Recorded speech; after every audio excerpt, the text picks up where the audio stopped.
ബിസിനസ്സിൽ സിസ്റ്റം ഉണ്ടാക്കുന്നതുമായി ബന്ധപ്പെട്ടിട്ട് കുറച്ച് വീഡിയോസ് കിട്ടിയിരുന്നു. പക്ഷെ ഇത്രയ്ക്ക് സക്സസ് ആവുമെന്നുള്ളത് തീരെ പ്രതീക്ഷിച്ചില്ല. ശരിക്കും പറഞ്ഞു കഴിഞ്ഞാൽ നമ്മളുടെ ഒരു ബിസിനസ്സുമായി ബന്ധപ്പെട്ടിട്ട് നമ്മൾ B2B ബിസിനസ് ആണല്ലോ. B2B ബിസിനസ് ചെയ്യുന്ന ഏതൊരാൾക്കും ഈ ഒരു കാര്യം ഫേസ് ചെയ്തിട്ടുണ്ടാവുന്നതാണ് ഞാൻ മനസ്സിലാക്കുന്നത്. കാരണം ഓല് കൊടുക്കുന്ന സർവീസ് അവിടെ സക്സസ് ആണെങ്കിൽ ശരിക്കും പറഞ്ഞു കഴിഞ്ഞാൽ ആ ബിസിനസ് സിസ്റ്റമാറ്റിക് ആയിരിക്കണം, അല്ലാതെ കാര്യമില്ല. കാരണം B2B സെഗ്മെന്റിൽ എന്ത് പ്രൊഡക്റ്റ് ഉണ്ടോ അതിന്റെ എന്റെ റിസൾട്ട് നോക്കി കഴിഞ്ഞാൽ അത് വാങ്ങുന്ന ആളെ ബിസിനസ് സക്സസ് ആവുന്നതാണല്ലോ. സക്സസ് ആവാൻ സിസ്റ്റം വേണം. അപ്പൊ ആ അർത്ഥത്തിലാണ് നമ്മൾ വീഡിയോ ഇടാന്ന് കരുതിയത്. ശരിക്കും നമ്മൾ ചെയ്യണം എന്താ വെച്ച് കഴിഞ്ഞാൽ രണ്ട് മെയിൻ കാര്യങ്ങളാണ്. ഒന്ന് ഡെവലപ്മെന്റ് സൈഡും, രണ്ട് മാർക്കറ്റിംഗ് സൈഡും. ഡെവലപ്മെന്റ് സൈഡ് എന്ന് പറഞ്ഞു കഴിഞ്ഞാൽ ശരിക്കും ഒരു ബിസിനസിനെ ടെക് ഡ്രിവൺ ആക്കുക എന്നുള്ളതാണ്. ടെക് ഡ്രിവൺ ആക്കുക എന്ന് പറയുമ്പോൾ എന്താണ്, സിസ്റ്റത്തിന്റെ പ്രോസസ്സിന്റെ ഭാഗമാണ് ടെക് ഡ്രിവൺ ആവുന്നുണ്ടാവുക. അപ്പോൾ സിസ്റ്റം ആയിക്കൊണ്ടിരിക്കുന്ന ബിസിനസ്സിനെ ആ ഫൗണ്ടറെ കൂടെ നിന്നുകൊണ്ട് അതിനെ ടെക് ഡ്രിവൺ ആക്കാൻ ഹെൽപ്പ് ചെയ്യുക എന്നുള്ളൊരു ആംഗിളാണ് ഒരു ഭാഗത്തുള്ളത് ശരിക്കും പറഞ്ഞു കഴിഞ്ഞാൽ.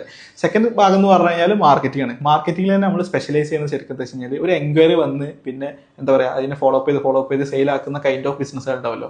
അവർക്ക് ഏറ്റവും ഒപ്റ്റിമൽ ആയിട്ടുള്ള എൻക്വയറീസ് കൊടുക്കുക. അവിടെ ഈ സിസ്റ്റത്തിന് ആവശ്യമുണ്ട്. കാരണം ഈ ലീഡ്സ് കൃത്യമായിട്ട് മാനേജ് ചെയ്തിട്ട് അവിടെ നിന്നുള്ള ഒരു ഫീഡ്ബാക്ക് മാർക്കറ്റിംഗിന് കിട്ടിക്കഴിഞ്ഞാൽ മാത്രമേ ഉള്ളൂ നമുക്ക് എഫക്റ്റീവ് ആയിട്ട് അല്ലെ ഒപ്റ്റിമൈസ്ഡ് ആയിട്ടുള്ള ലീഡ്സ് കൊടുക്കാൻ പറ്റുള്ളൂ.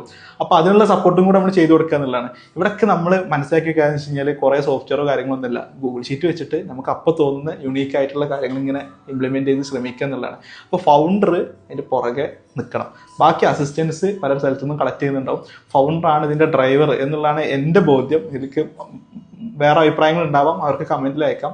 ഫൗണ്ടർ കൃത്യമായിട്ട് ഇതിൻ്റെ ഒരു ഘടന പഠിച്ചിരിക്കണം. ഏറ്റവും മിനിമലായിട്ട് നമുക്ക് തോന്നുന്ന കാര്യങ്ങൾ ഇംപ്ലിമെന്റ് ചെയ്ത് നോക്കണം. അതിന് ഗൂഗിൾ ഷീറ്റ് പോലത്തെ ഈ പേപ്പർ ബുക്ക് ആയിക്കോട്ടെ അത് മതി. പക്ഷേ simple step at A time എന്നുള്ളൊരു ഫോക്കസിൽ പോകണം എന്നുള്ളതാണ് എനിക്ക് തോന്നിയിട്ടുള്ള കാര്യം. അപ്പോൾ എല്ലാ ആൾക്കാരും ആ അർത്ഥത്തിൽ കൂടുതൽ പഠിക്കാൻ ശ്രമിക്കുക. എനിക്ക് പറ്റുന്ന രീതിയിൽ എനിക്ക് ഗൈഡ് ചെയ്യാൻ പറ്റുന്ന കാര്യങ്ങളൊക്കെ ഞാൻ ഇതിൽ ഗൈഡ് ചെയ്യുന്നതായിരിക്കും.